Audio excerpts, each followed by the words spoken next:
unknown situations got me falling down. What should I do? The day's full of questions, there's no answers or suggestions. So, who do I turn to? You can call on Jennie B. You can say just what you mean. It's so nice. It's so nice. You can call on Jennie B. You can talk about anything in this life. The fabric of life. You can call on Jennie B. You can say just what you mean. It's so nice. It's so nice. You can call on Jennie B. You can talk about anything in this life. The fabric of life. What's the latest on the caucus? Who's running for top office and why? Tell me why. Raising taxes on the masses. Who is doing it the fastest? Who lied? Tell me who lied. There's so much on my mind, it just makes me want to vent sometimes. It's so much going on. I just hope you hear this song. Good evening, and good evening. I am your host, Miss Jennie B. You have just tuned in to another episode of The Fabric of Life. I appreciate each and every one of you tuning in on tonight. If you want to join the conversation, the call-in number is 248-854-9850. I have my wonderful co-host with me tonight, Miss Cameron K. Hey. Yes, and we have Mr. Miles Dixon on the ones and twos in the studio tonight. And I have my amazing, smart, talented sister in the studio on with us tonight. Astute. You gotta say astute. Astute. Miles giving her astute as well, which she is. And she's gonna spend some knowledge, y'all, tonight. You know, the topic for this month is recognizing exemplary and extraordinary women of our time. This month is Women's Month, and I wanted to bring to you women who are right here in our city, in our neighborhood, that we didn't even know and might not even know, who are doing great things. You always hear about, you know, people, celebrities, and different things like that, and I wanted to bring it back home. So please welcome my illustrious guest, my lovely sister, Miss Janelle Thomas, soon to be Mrs. McLeod. Yes. Hey, everyone. Thank you, sister. That was very nice of you. That was a wonderful introduction. Oh, thank you. I tried. And I'm just in between the two beautiful sisters. You know, you're getting the love energy, though. Right. I It's feel it flowing all. to you. We're flowing it right to you. All right. So, first, I want to start off with our quote, and then Janelle, we're gonna dive right into. Now we're on for an hour. We're back to an hour. Oh, we back to an hour? Yes. I had a whole hour? Yes, you sure do. When Cam came, honey, I had to. Go ahead and throw something on there. You know, Right. it's okay to put some lipstick on the air. I'm okay. All right. If you want to just, touch up your lips, we okay with that. Because here on The Fabric of Life, we are natural, transparent, organic. This is us. Okay. I want to start off with our quote for tonight. As you know, I always do an opening quote, and we're talking about extraordinary women. So the opening quote is, if you know you're good, but can always be better, just do it. Now, there's a reason why I picked that particular quote. I'll say that again. If you know you're good, but can always be better, just do it. Just do it. And that quote is a Nike quote. And the reason why that's a Nike quote, because that is the company that my sister currently works for. So share with our listeners, Janelle, what that quote means to you. Repeat it one more time. If you know you're good, but can always do better, just do it. That's not even in any of the Phil Knight's books, but I like it. It's on the back of the wall. I know. I saw that when I came in here. You did that for me. But Back of your wall. behind me. No. It's in one of your pictures. Oh, you must have cut it short because those quotes are a lot longer than that. Okay. I thought it sounded familiar. I guess it means to me, don't hesitate. Figure things out along the way. And even if you make mistakes, fix them. Learn from them. Listen to your inner person that conflicts with your confident person. Girl, I'm getting your number. And Say do it it. again. Could you put it in Say my them words. phone? Say them words again. Listen to your inner person that is always in conflict with your confident person. Wow. We need an applause on that one. Yeah. Yes, we do. Because now I'm going to tell y'all something about my sister. She's always been this way, but she has some words and phrases, and I'll be like, you said that to them? She was like, I sure did. And da-da-da-da-da-da. But they make sense, you know, so it's always good to have people around you who can elevate you. We're just talking about that on Brainstorming with Miles Dixon. That was one of the things she stated. What are your thoughts to the quote, Cam? Whew. It speaks to so many things within me. I said it. I'm being transparent. I think it's self-explanatory. You just have to do things. We can't, again, procrastinate. Don't listen to that inner voice of doubt, that inner voice of fear, but just do it. And I think that was just really powerful. That was a very powerful quote. And that was, and I love Janelle because you are so well spoken, and like I can tell you think before you speak. And that's refreshing because in life, a lot of times people just say a lot of things off the cuff, but you are very thoughtful. Thank you. And I enjoy that about your personality. Thank you. So, All right. So let's dive right down.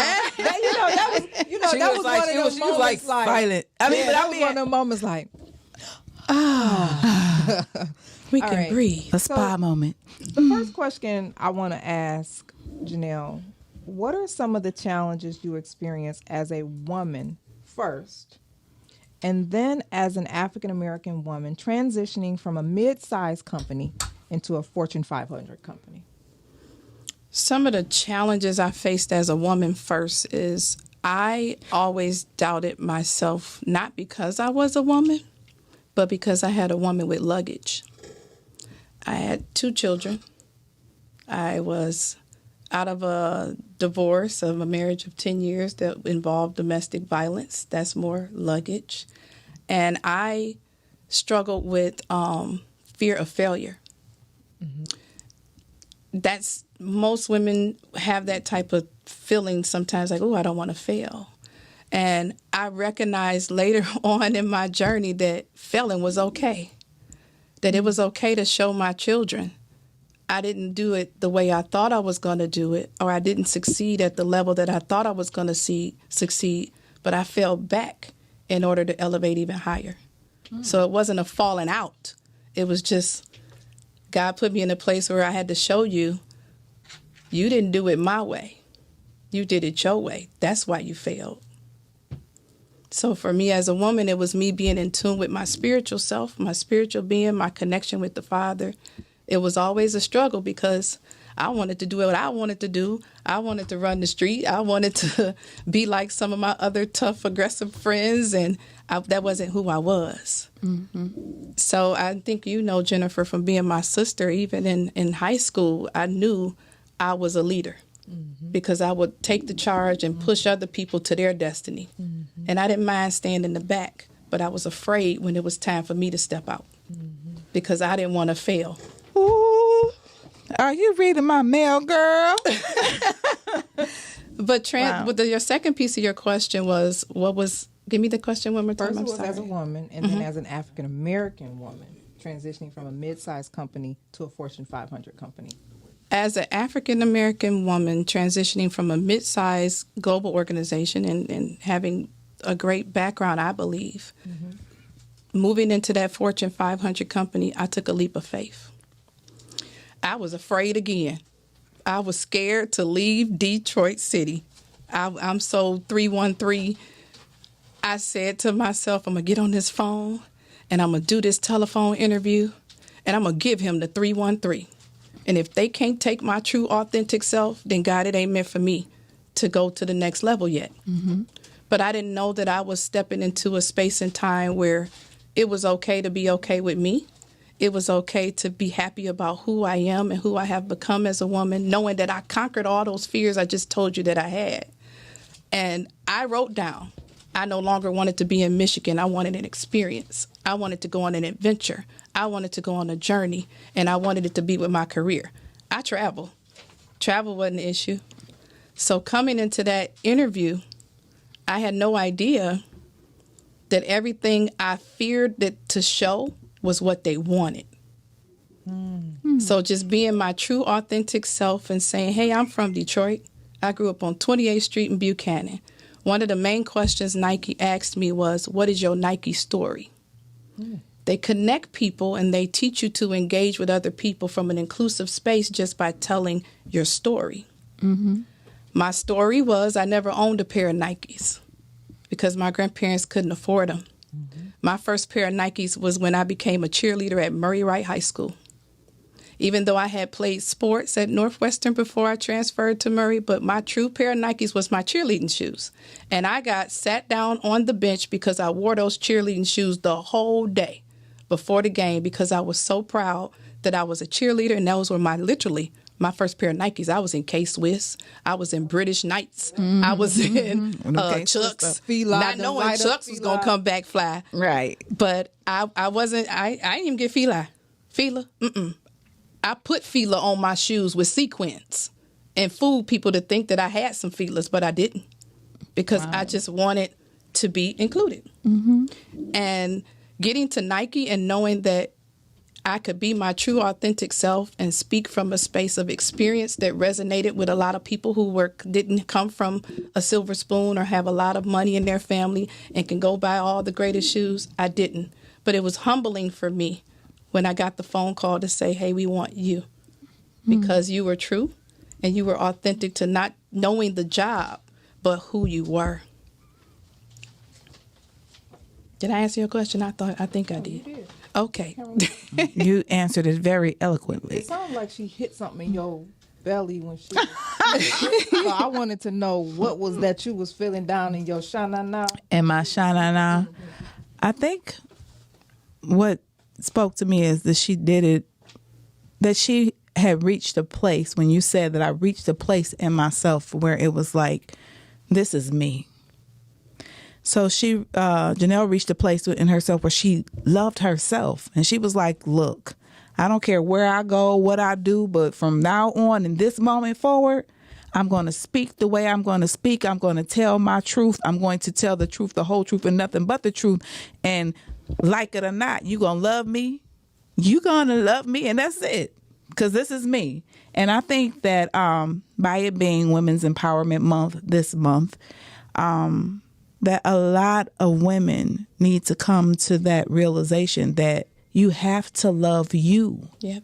And when you love you, everybody, that's when love comes. It's drawn when you to love you, then that's when everybody else loves you because they see your light. They see that you love yourself. And like, I remember growing up, older people would always say, can't nobody love you. People love you the way you love yourself. And so when you said that, it struck a nerve in me because I'm at a point in my life now where I'm going to do my life unapologetically. And I finally, after all these years, I love me. Yep. And it's okay to love yourself. And it's like, you know, you look at your younger self and you're just like, dear younger me, love yourself early. Dear younger me, say no. Dear younger me, just be who you are and stop apologizing for who you are. So when you said that, it was just like, I just wanted to grab your hand and be like, sister, yes. Like, oh, yes. Yes. And you get a so car. Let me You ask both get of a you car. a question then. Because you just stated you're just now getting to that point. Janelle shared her moment of transparency and how she got to that point. What tips or tools, strategies can you share with our listening audience on how do I start making the steps to just be okay with me? What can I do? You know, what do I say to myself? How do you help somebody who's like lost in the sauce right now? Like they battling, you know, and they don't know where to start of how to just accept them for themselves. That's funny you would ask me that because prior to coming in here, I was on the phone with my friend. I hope she's watching, Tiffany Sinclair. And we are accountability partners with our career and with our thoughts. And if I feel like I'm at a cliff and I'm ready to jump, I can call her. Or she can talk to me and I'll talk her off the cliff. We were literally talking about how do you know when it's time to make a change? Transition in work, transition in a relationship, transition in a business. How do you know? You know when you can't sit still, when you got an itch and a scratch that you can't even get to it. It's something in you that's not making you feel settled or comfortable anymore. It could be a bad boss. It could be a horrible teammate. It could be there's some things that you need to get resolved. And once they're resolved in you, then you can move forward. So somebody who's struggling, I don't know what their struggle may be. They may be worried about if they're going to get the job or if they're going to get back to work and if they're going to find a new job in this pandemic environment. The first advice is to give yourself grace. Give it to yourself. Settle, give yourself grace, then start your plan. My best friend, Veronica Dixon in Florida, Miami, where I always go visit. I was in an unsettling space at the beginning of this year in pandemic, being in Portland, Oregon, and away from my family. She said, Janelle, you're a writer. Take out your journal and write the pros and write the cons of what's going on in your situation. Then once you look at your pros, go back and figure out what do I need to do to step 1, step 2, step 3, step 4 for what it is that I desire on my pro list. On my con list, you go back and say, what lessons did I learn?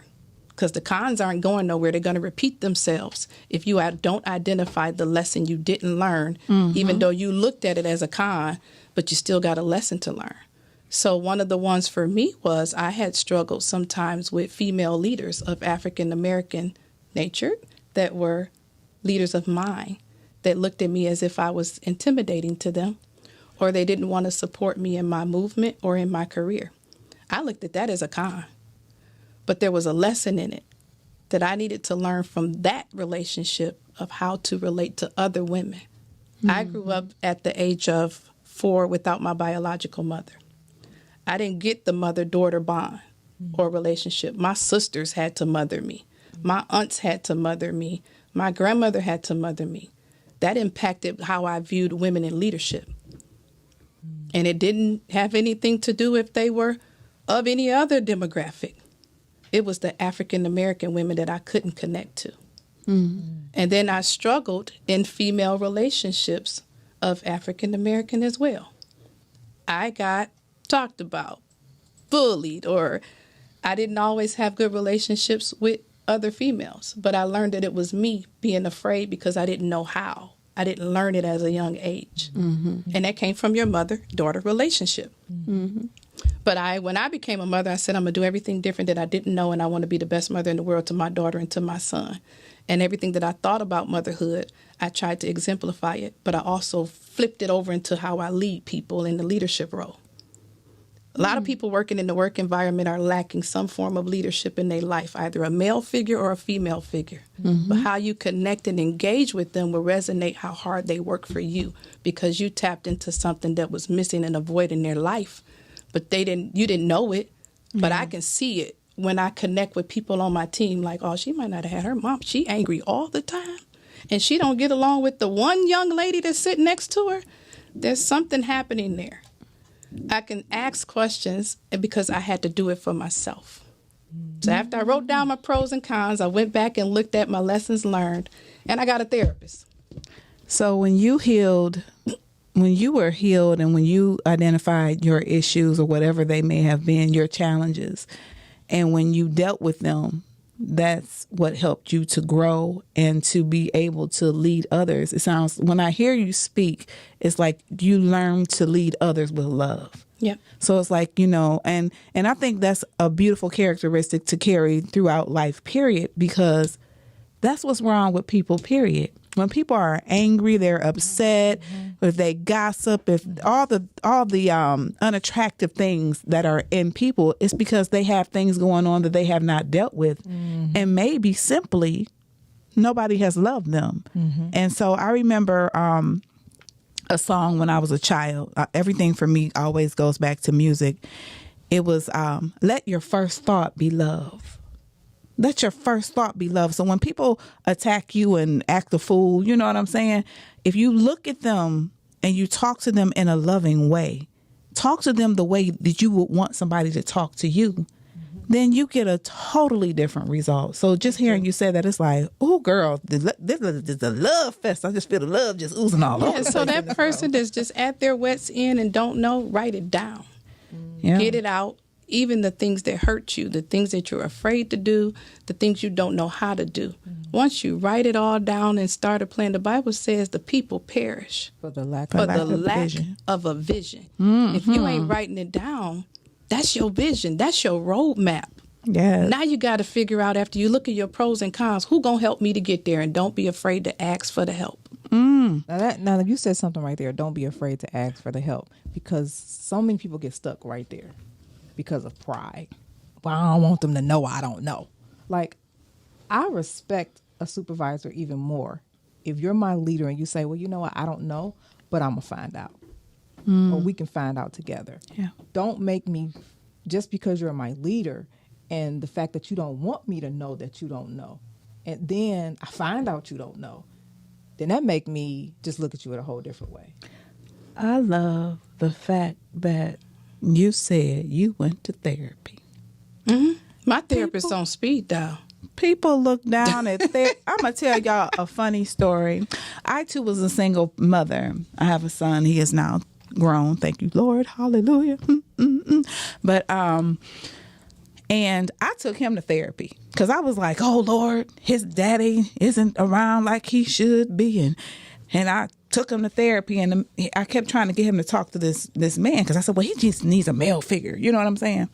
And I took him to therapy for about 3 sessions. And so the guy came to me and said, he's not really talking to me. And I'm like, but he just needs to talk. And so his wife came out and she said, well, he's going to talk to him and you come over here and you talk to me. My son stopped going to therapy and I started going. And that was, I think in our culture, we're taught that we're not supposed to get therapy. Therapy is a beautiful It's thing. treated like a negative stigmatism. But there's so many people that need it. Yeah. I didn't realize I needed it until I said, okay, I prayed about it. I wrote a plan. Something still ain't connecting. I still feel an imbalance in my inner being. I'm not smiling. I'm not happy. I'm wearing dark colored clothes every day because I'm in this downward mood. And I still went to work every day, but I was putting on a mask. I still went to church, but I was wearing a mask. I still was around my family and friends, but I was still hurting. Yeah. And I had to get to the root of that hurt and get it pulled out. And the only way I could do that was in therapy. Then I started seeing a difference in me, how I respond to people. Not necessarily, like you said, thinking before you speak, that was not me. I didn't give no No, I thought. say it like that. That was not. It was not. It wasn't, y'all. With a like, I was quick to the draw, and I was gonna get there before you, and I was gonna make sure my words cut you to the point where I knew you had been cut, and you probably would have wished I shot you instead, because the cut was slow. But that's who I used to be. But as I learned in looking at, hey, that's not the way you're gonna get anything done. You can't always be quick to have a response, and your response can't always be sharp, and your request can't always be aggressive. Try using assertiveness. that leads me to the next segment part of our discussion: aggressive versus assertiveness. As women, we are always often seen, that term strong black women. And I got to a point in my life and I had to say, you know what, sometimes I don't want to be strong. Sometimes I don't feel like being strong. And I had to learn that it's okay to not be okay sometimes. And so what are you guys' thoughts on those terms and the approach to that, aggressiveness versus assertiveness? My sister's a very good negotiator, y'all. If y'all want to negotiate some money, some contracts, she gonna charge y'all. But call it. There's an art to it. It is an art to it. There's a class called The Art of Negotiations. Yes, and she's very good at it. One day she's gonna be. I believe you. She's gonna have her JD. I keep telling this, and I'm gonna keep I speaking don't know until she about get it. going to law school. You gonna get it one day. Watch. This might not be now, but one day. Because growing up, her title, because we didn't give that, is Director of Employee Relations. So when you're dealing with employee relations, you're always dealing with investigations. She has a very methodical mind. She can break you down to the least common denominator. I could tell y'all a story. She would ask questions when we were young, and she would ask the same question, but 20 different ways, to the point where she's going to wear you down. You're going to have to give in. So that's why I say she's going to be an awesome lawyer, because she already is. It's not intimidating, no, though. It's not an interrogation. It's like she's going to get It's a conversation. Right. And she makes you feel so relaxed, and, you know, you the other person, you the one get tired, but she's still calm the whole time. Well, let me ask you this question. Well, hold on, wait. Have you thought about this? Well, let's talk about that. You know, it's the way she asked the question. So I'm telling you, if you need a negotiator or learn how to negotiate, consult her. She will help you out. So let's talk about that, you all. Assertiveness versus aggressive.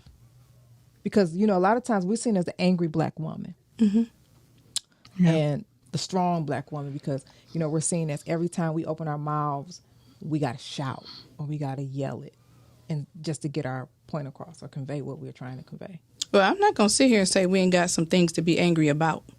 I could go back in history and tell you, I can go back to yesterday if somebody can tell you that we have some legitimate reasons for that anger. Mm-hmm. But it's how we convey it. Mm. And when we look at our counterpartners, they're often viewed as inquisitive or an elevated thought or not aggressive, but assertive.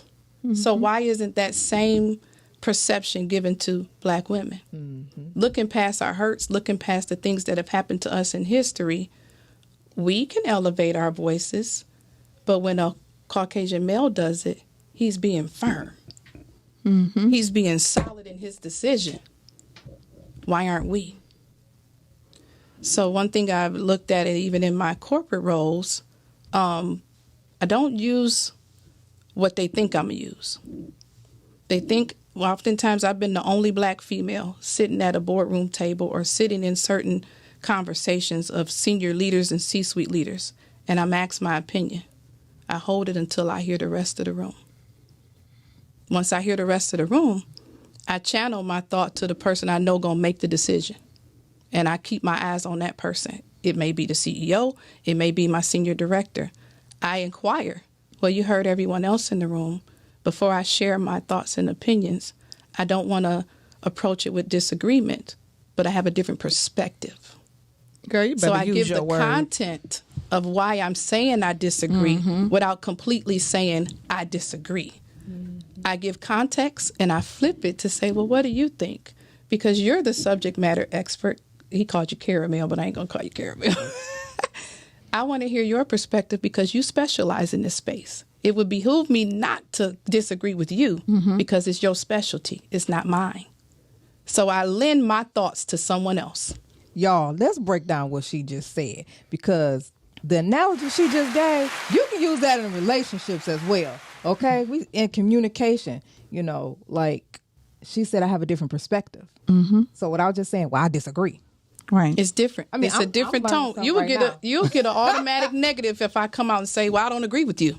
Yeah. And here's why I don't agree with you. You are what's called a wise woman, because I do that in my personal relationships or period. I always want to know how a person feels, and I think and I reevaluate, and you know, you will learn a lot if you listen.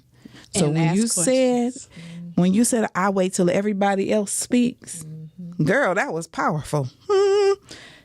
If you just be quiet and listen, you will learn so much. I love it. I'm sorry. And then the last thing I do is I go back and restate what I heard, just so everybody in the room knows that I was listening to them. Mm-hmm. I want them to know I heard and I take notes. I'm not talking, but I'm taking notes. And sometimes I reserve it to memory. And we did it earlier. I summarize what I heard in a short order form so they could say, oh, she heard everything I said and summarized it. And when people know that they have been heard, honey, you can get the heart of the king if you're listening to them. And that's what's going on, women. Sometimes in your relationships, you need to get quiet and listen to your man or whoever it is, And if you listen to them and, like she was saying, use that tool where you repeat back to them what they said to make sure that there is no miscommunication, and in a soft tone, honey, you can get whatever you want. She right. Guys, It's our word usage that separates that aggressive from assertiveness. Sometimes that aggression is necessary if I'm spending money. It may come out, but I can still do it in an assertive way where I'm not perceived as the overly aggressive being. Or in a relationship, oh, she's so aggressive. She bite at you for every little thing you say. Or I used to do that and it didn't work for me. But I've learned that, just asking questions and seeking to understand versus being understood, which is one of the 7 laws of highly effective people. Yes. I want to be effective. That's right. I don't want to be a person that's just, I don't want to call it non-effective, but have no impact or have no meaning in any situation that I'm in, be it work or relationship. Right. I can't call myself an influencer if I don't listen and ask questions and learn. Teachable spirit.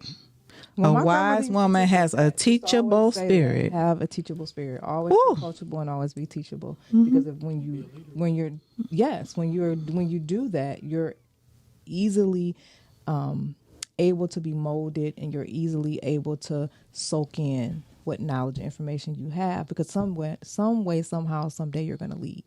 And like Janelle said, yes, she's always been a leader. Always been a leader. But I applaud you for just taking the time to sit back, reflect, deflect, and then allow yourself the space. When you said give yourself some grace, so allow yourself some space to figure out what's going on, but don't beat up on yourself. Because sometimes, we as women, we like just beating up on ourselves. Because you're right, we do have a reason to be angry sometimes, but the Bible says be angry and sin not. Right. It doesn't say don't be angry. Angry is a natural emotion. Just how you channel that anger and what you do with that anger is what matters. You guys were talking to my sister, Miss Janelle Thomas. If you're just tuning in to The Fabric of Life, co-host Miss Cameron Kay. And the call-in number is 248-854-9850. Y'all better call in, ask her some questions. This is the only time you can ask her a question for free. For free. Okay? Right. But I'm just joking. Like, my sister is a helper, y'all. She I will do help stuff you. for free all the time. Yeah, she does. And speaking of which, I just found out something today that I didn't even know. See, you always learn something new. And she mentors high school students at Ridgeway High School in Memphis, Tennessee. Tell them what you're doing with those students right now that the sessions are almost wrapping up. Okay. So at Nike, we have a lot of volunteer efforts. One of the ones I always wanted to lean into was career development for our youth. So I started a program and jumped on with a couple of people on a committee in Memphis, Tennessee, because that's one of my territories. In my role at Nike, I was the director of employee relations for Nike, Jordan, and Converse. That includes all of the distribution centers. Well, Nike has 5 distribution centers in Memphis, Tennessee, also one in Byhalia, Mississippi. Well, the heart of where those distribution centers are in the underprivileged, what you would call the projects of Detroit, but it's the projects of Memphis, Tennessee, where the territory is split between a lot of gang activity. So you don't see or talk to the high school students. When I went on the tours of the neighborhood, because I was considering, did I want to move to Memphis, Tennessee, I visited the high schools. And in visiting the high schools, I asked questions about, what do you want to do after high school? They didn't really know. Or do you know what a behavioral-based question is if I was to ask you one? They thought behavior meant going to the principal's office. What was I talking about? Who got behavior problems? It's not me. They didn't understand certain language as it relates to preparing them for the workplace. So I asked the principal, and I said, I want to help. I want to be able to teach students how to prepare for interviews. What is a behavioral-based question is? What is the STAR method of interviewing? Can I tell you that Sugar Love on the back is not good for a Gmail account on your resume? Our young people don't know that. They think, that's my name. And that's what I'm going to hold fast to my name. That can be your name, but that can't be the one that you put on your resume. You can have more than one Gmail accounts. So just having these type of dialogues with the students, I was able to put together PowerPoint slides to prepare modules to teach the children. Didn't know it was going to end up being in a virtual environment because I was prepared to go into the schools. It's now virtual. So I get on twice a week and talk to the students, and I give them homework and assignments. I teach them about resume writing. I'm pretty much a career coach for high school students, and I love it.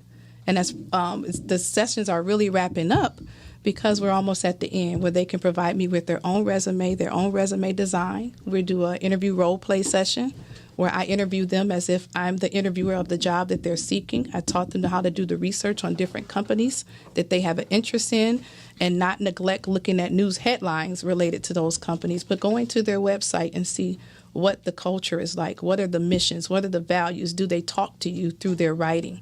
Do you feel a connection? Set up LinkedIn profiles. I have high school students that have a LinkedIn profile where people in 20 years in their career don't have one. But the world is moving into social media, even when it means looking for work opportunities.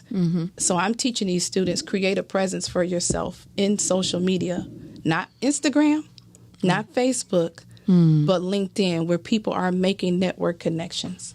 And they're learning. There's a learning connection on LinkedIn where you can learn about different coursework or in your field of interest. So now they're prepared, as far as I'm concerned, from what I've taught them to go into the workforce and be more confident, where they didn't see that maybe in their mother who was on welfare or just had to take a remedial job, but she wanted more for her sons or her daughters. I interview the kids, I interview their parents and tell them this is what I'm willing to give to your child so that they can do better. We have our children because we want them to go further than we go. And we have higher aspirations for them. I'm not going to say I didn't meet some parents that were not interested. And they wanted their children to be legacies of whatever it was that they were in. But I saw more. So once I was able to get with the principal and the superintendent of that school district, it has taken off, and I hope it sustains itself because I'm teaching the curriculum to the teachers so that they can come up with it as a core class. You remember how we used to have home ec? And they taught us how to cook and how to prepare to be a wife or get married or husband or spouse and how to take care of that little egg that was a baby or whatever it was. This is one of the next level, what I think should have been established years ago in our curriculum of how to prepare us for the workforce. Give us financial literacy. We don't know necessarily how to balance an account.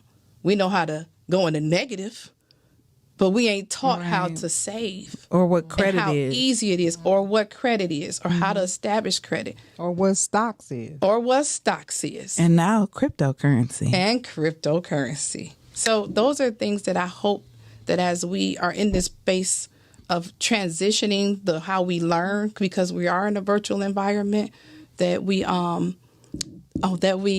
look at that as a core curriculum for students. Which is why I'm happy to be back in Michigan. Well, we're happy to have you back. Yes, we are. I know that was one of the things, and I want you to talk about that. Like, what was your experience in Portland, Oregon, predominantly white city, and not seeing people you identify with like you normally would?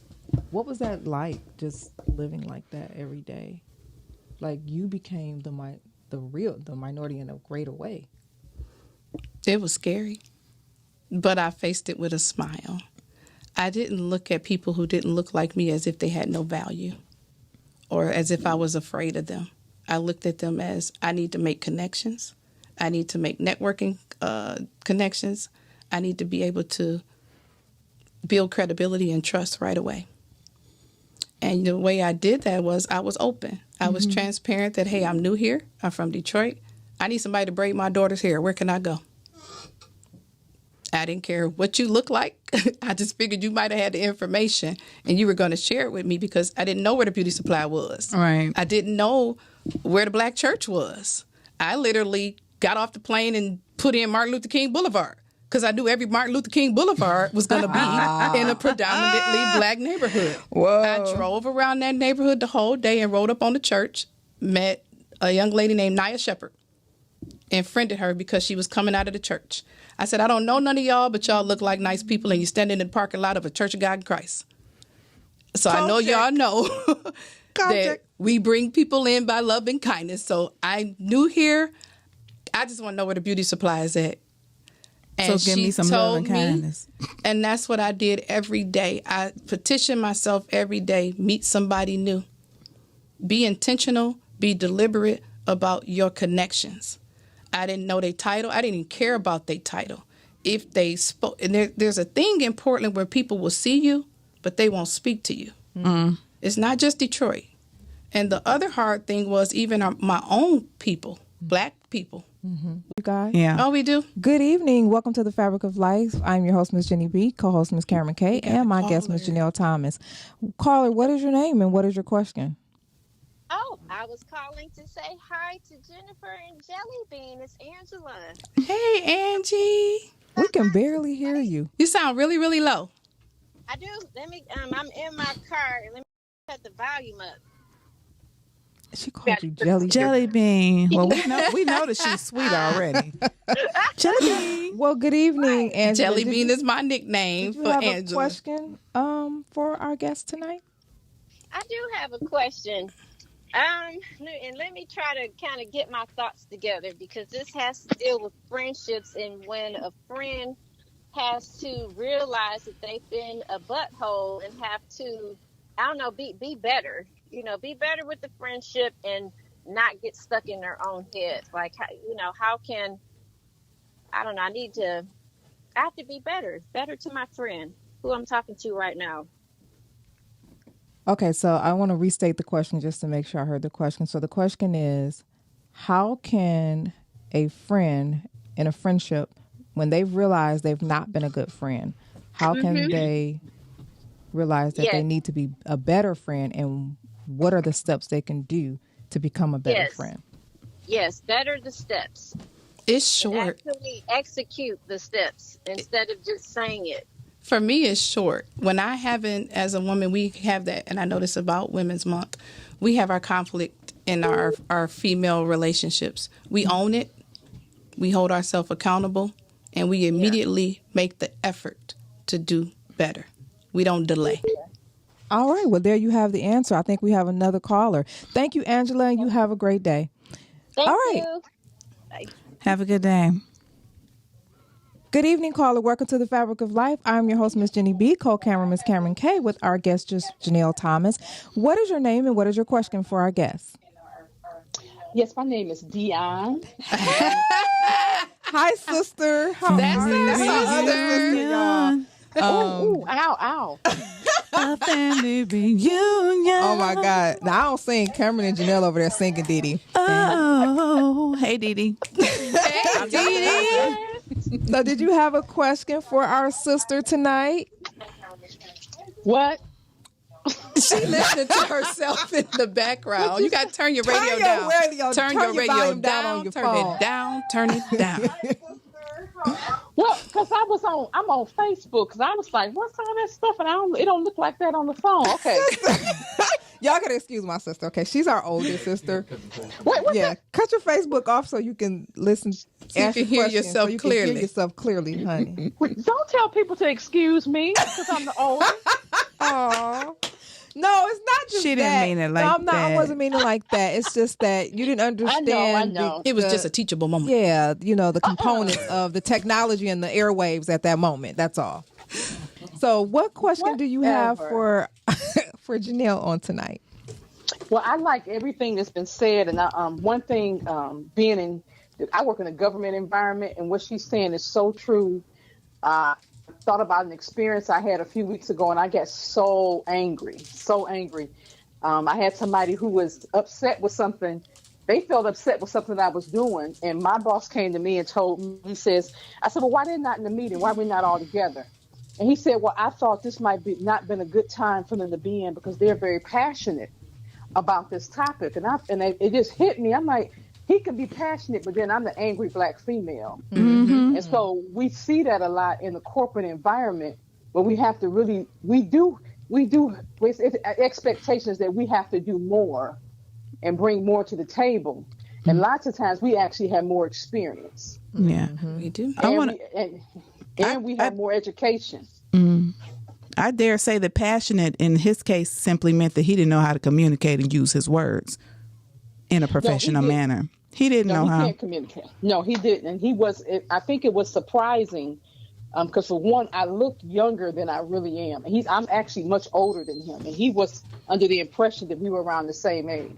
He thought I was in my 30s. And I told him, I said, well, no, I have a son that's in his 30s. And I think that shocked him. He says, well, so then his whole dynamic changed for how he spoke to me. Then it's like he wanted to act like I was his mom. I said, no. I said, you are in a leadership position above me, and I do respect that. I said, but I need you to respect my knowledge base.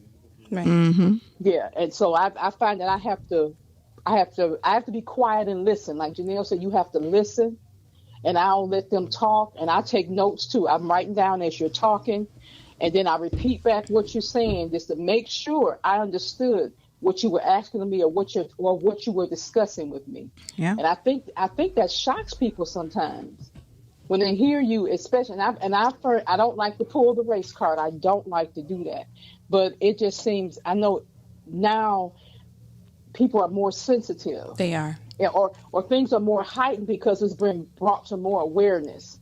And I said, I need you to respect me as a human being first.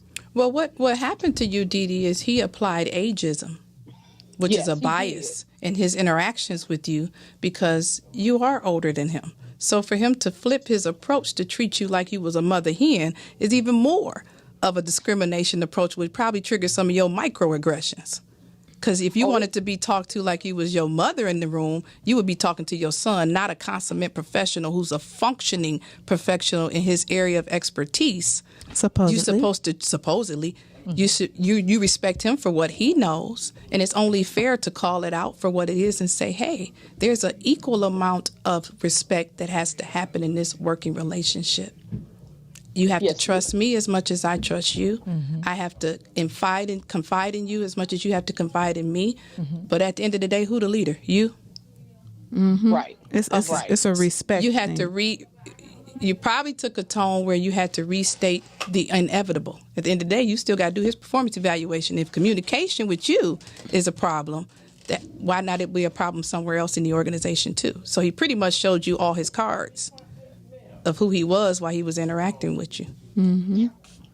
Oh yeah, and he's shown that and we've gotten to a better place. But I also had to talk to one of my bosses who did not bring him into the first meeting and explain to him. I said, well, I take, and I didn't want to use the word offense. I said, I just take great disregard to you telling me he's passionate. I said, I'm quite passionate about what I do too. Mm-hmm. Equally. I'm passionate about the people that I serve and that I lead with. I'm very passionate about that. And so if I think someone may be mistreating them, then yeah, I bring that to the table. Mm-hmm. He said, he thinks you're just covering for people.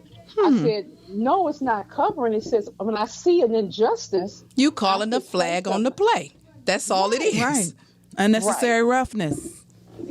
Yeah, and it's just interesting, the dynamic. I see that how things have changed over the past 4 or 5 years, how it's just people are getting to be quite sensitive. And I think that sensitivity is needed. But I told him, I said, I don't need you to take it overboard. I said, some of this treatment it has been done for years. And now you're starting to realize because somebody else brought it to your attention that did not look like me.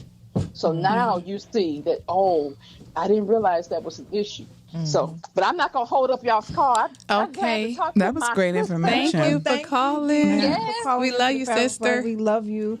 Don't forget to come over and pack my house up today. Okay. I got boxes. Yep, good. I'll be waiting for you. Okay. All right, love you guys. Bye. Love you too. You have a great day. Calling in. All right, so we're getting ready to wrap this up. I have our final quote, and you guys can give me your thoughts of this. Ordinary people pursue money. Simple people pursue power. Average people pursue fame. But extraordinary people pursue ideas. I ain't simple. Mm-hmm. But you can go ahead. 30 seconds. Oh, I was just going to say I'm that one that pursues the ideas, because again, it goes back to, if you, my God shall supply all my needs according to his riches and glory through Christ Jesus. I have never lacked. I have never gone without. So therefore, I would not have to try to get fortune or fame, because my daddy owns the cattle on 1,000 hills and Jesus paid it all. Amen. So I believe for me, it would be the idea, because if I can come up with an idea and anything that I can imagine, if I believe it, I can achieve it. Amen. 30 seconds. 30 seconds? Okay, you said simple people pursue money. I'm going to say it one more time. Yeah, because that was a long mouthful. one. Ordinary people pursue money. Simple people pursue power. Average people pursue fame. But extraordinary people pursue ideas. I like the power too. So the money, the power, and the fame will come with the ideas. Yep. Girl, give it to me. Give it All to right, me. we And out I on said- that I said note. Y'all heard my what idea. she said. Y'all didn't call in and get y'all questions answered, but if y'all want to connect with her, you know where You to can find me on LinkedIn or Facebook. Find her on I'm LinkedIn still or Janelle Facebook D. under Janelle D. Thomas. Thomas. Which you said Facebook, didn't you? Yeah, Facebook. Okay, let me get this whole little one announcement. All right. So, as I stated in the beginning, I'm in transition. Oh, yeah. I came back to Michigan because I was lured by a few organizations. And after doing such a great job in my current organization, I made a commitment to start at Facebook on March 29th. Oh, okay. Yep. So I'll be all on the book. I'm going to be checking the book. I'm going to be working for the book. I'm going to be doing things with the book on the Facebookers. Yeah. Still in the leadership role of employee relations. So this is my first time sharing it and announcing it. There'll be more to come. In the next couple of weeks, I'm going to do some fun stuff and before I get down to work. We're going to celebrate. All right. So Yeah. All right. Thank y'all for choosing. I'm your host, Miss Jennie B, co-host, Miss Cameron K, and my illustrious guest, Miss Janelle Thomas. Same time, same place, here on Podcastic. Thank you. God bless, and good night. God bless. And we so enjoyed you. Oh my Oh, gosh. thank This was you. so awesome. Oh,